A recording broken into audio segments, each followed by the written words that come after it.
Hello everyone, मेरा नाम है शुभम और आप देख रहे हो फेडेक्स। तो 2 महीने के बाद ये वीडियो आ रही है।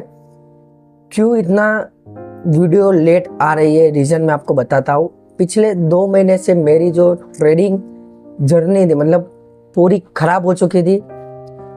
ना ही कोई पे आउट, ना ही कोई अकाउंट पास करना, सब कुछ ख़राब हो चुका था। मैं आपको इस वीडियो में सब कुछ बताऊँगा। तो 2 महीने पहले मेरी ट्रेडिंग जो जर्नी थी वो अच्छी जा रही थी। मैंने एक पे आउट भी लिया, फिर इंस्टेंट फंडिंग का एक अकाउंट था, इंस्टेंट अकाउंट, उसको मैंने डबल किया, मतलब अकाउंट परचेस किया, उसके बाद उस पे आउट लिया, उसको स्केल किया। बहुत अच्छी जा रही थी। उसमें सेकंड पे आउट भी आने वाला था, लेकिन वो सेकंड पे आउट जो है मेरा रिजेक्ट हो गया।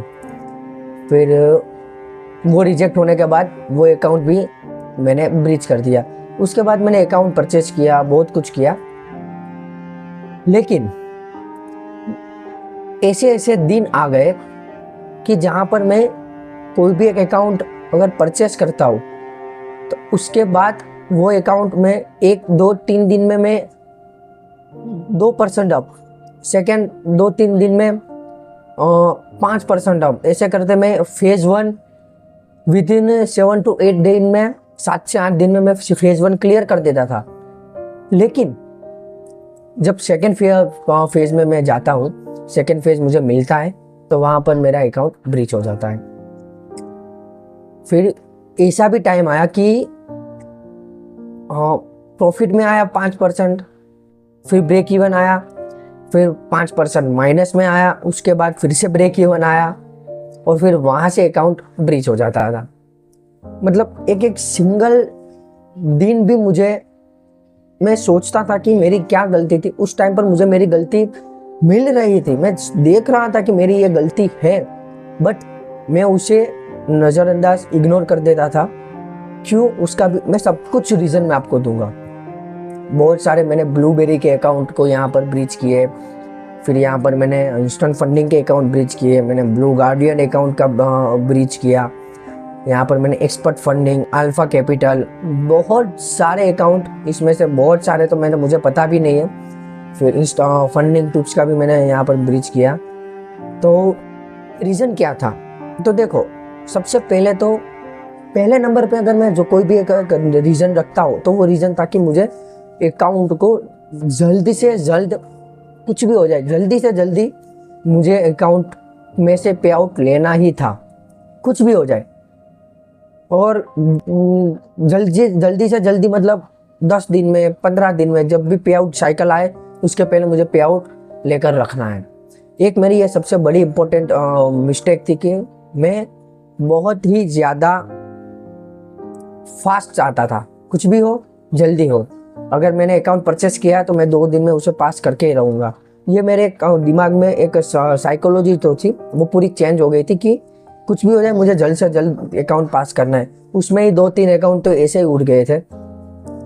फिर यहाँ पर मैं अगर मेरी दूसरी गलती को ऐड ऑन करूँ तो यहाँ पर मेरी दूसरी गलती थी जो थी वो थी यहाँ पर मेरी स्ट्रेटेजी। हर ट्रेडर को, हर एक सक्सेसफुल ट्रेडर को अपनी स्ट्रेटेजी पता होनी चाहिए। पता मतलब मुझे यहाँ पर मेरी स्ट्रेटेजी थी, मैं प्राइस एक्शन ट्रेडिंग करता था, मुझे पता था कि मुझे कब बाय से, लेकिन हर स्ट्रेटेजी फुलफिल नहीं होती, पूरी नहीं होती। आधी अधूरी स्ट्रेटेजी हमें पता चलती है किसी ना किसी से। तो उस टाइम पर मेरे पास पूरी स्ट्रेटेजी ही नहीं थी कि जिससे मैं कंफर्मेशन, एक्स्ट्रा कंफर्मेशन भी ले सकूं। उसकी वजह से भी मेरे अकाउंट ब्रीच हुए। तो फिर मैंने ये जो 2 महीने हैं, उस 2 महीने में मैंने वही देखा। मैंने सबसे पहले मेरी जो गलती थी अकाउंट पास की, वो मैंने हटा दी। कुछ भी हो जाए आराम से ट्रेड करना है, कोई जल्दबाजी नहीं करनी है। 1 महीना लगे, 2 महीना लगे, कोई बात नहीं, आराम से करेंगे। सेकंड, मेरी जो स्ट्रेटेजी थी उसे मैंने डिफाइन किया, देखा कि कहाँ पर आधी स्ट्रेटेजी है, उसको मैंने फुलफिल करने की ट्राई की। ये 2 महीने में, ये मेरे पूरे 2 महीने कोई अकाउंट मैंने परचेस नहीं किया। सिर्फ और सिर्फ मैंने मेरी गलतियों को सीखा, मैंने मेरी गलतियों को एनालिसिस किए, कि मैंने कहाँ कहाँ मिस्टेक किए हैं। आप अगर देखोगे मेरे ट्रेड्स, तो अगर एक बार लॉस हुआ तो सडनली लूजिंग स्ट्रीक स्टार्ट, अगर एक प्रॉफिट हुआ तो suddenly profit streak start. 2 trade में अगर समझो $400 माइनस में हूँ, तो अगर मैं तीसरा ट्रेड लूँगा तो वो $600-700 प्रॉफिट में आ जाऊँगा। ऐसा था, मतलब बीच में ऐसा हो गया कि मैं यहाँ पर मैं ट्रेडिंग छोड़ दूँगा, आगे ट्रेडिंग अभी नहीं करूँगा। क्यों? क्योंकि कुछ समझ में नहीं आ रहा था कि क्या करूँ। फिर देखा, सोचा, और मेन चीज़ कि मोटिवेशन डाउन होता है, सबका होगा, अकाउंट ब्रीच होते हैं, सबका होगा। लेकिन मेरा गोल तो एक ही था कि भाई मुझे ट्रेडिंग में सक्सेसफुल होना है। अगर रिस्क मैनेजमेंट फॉलो नहीं करूँगा तो घंटा मेरा कुछ नहीं होगा। चाहे बड़े से बड़ा कोई भी ट्रेडर आके मुझे सिखाएगा, मैं नहीं ट्रेडिंग कर पाऊंगा। क्यों? मेरा रिस्क रिवॉर्ड ही बेकार है। 2 महीने में मैंने स्ट्रेटेजी फुलफिल की। मैंने मेरी जो जल्दी से जल्दी पास करने की गंदी आदत थी, उसे मैंने निकाल दिया। वो भी मैं अभी रिपीट नहीं करूँगा। ये कुछ ऐसी चीज़ें थी कि जो मैं अभी रिपीट नहीं करने वाला। हाँ, अभी क्या करूँगा मैं, व्हाट नेक्स्ट। तो मेरी अभी भी स्ट्रेटेजी थोड़ी भी अभी तो बाकी है, लेकिन मैं यहाँ पर अभी एक मेरे पास अकाउंट मैंने परचेस किया है, उसका पूरा मैं वीडियो आपको रिव्यू दूंगा। और अब से मैं जो भी प्लेटफॉर्म बाय करूँगा, जो भी अकाउंट परचेस करूँगा, उसका पूरा डिटेल वीडियो और उसकी पूरी सीरीज, मतलब कैसे मैंने ट्रेड लिया, कौन सा टाइम फ्रेम था, कितना प्रॉफिट हुआ, अकाउंट फेज 1, फेज 2 और फंडेड अकाउंट, और उसमें से पे आउट भी लूँगा।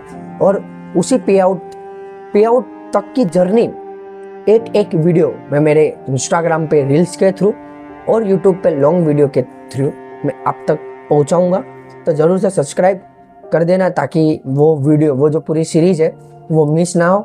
और अगर आप भी मेरे साथ कम्युनिटी में जो ज्वाइन होना चाहते हो, तो डिस्क्रिप्शन में मेरा इंस्टाग्राम और डिस्कॉर्ड सर्वर की लिंक है, ज़रूर से आप वहाँ पर चेकआउट कर सकते हो। वहाँ पर अक्सर मैं लाइव आता हूँ, मतलब बैठता हूँ, और वहाँ पर मैं मेरे दोस्तों के साथ ट्रेडिंग करता हूँ।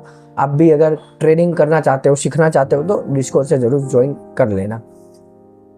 तो हर एक ट्रेडर को मैं समझाना चाहता हूँ, प्लीज़ ये गलती मत करना। अगर ये गलती करोगे आपको ही पछतावा होगा। मैं मेरी गलतियों से आपको बता रहा हूँ, मैंने खुद गलती की है, मैं आपको बता रहा हूँ कि ये गलती मत करना। फिर ट्रेडिंग छोड़ने की मतलब मजबूरी हो जाएगी कि मैं तो ट्रेडिंग छोड़ दूंगा, ऐसा दिमाग में आ जाएगा। साइकोलॉजी, पूरी साइकोलॉजी की माँ बहन हो जाएगी, क्या बोलूँ मैं, मतलब समझ सकते हो, एक ट्रेडर ही समझ सकता है। तो अभी तो मुझे इतना कुछ नहीं करना है। अभी नेक्स्ट स्टॉप ऑन टॉप। तो नेक्स्ट वीडियो में मिलते हैं, तब तक के लिए गुड बाय।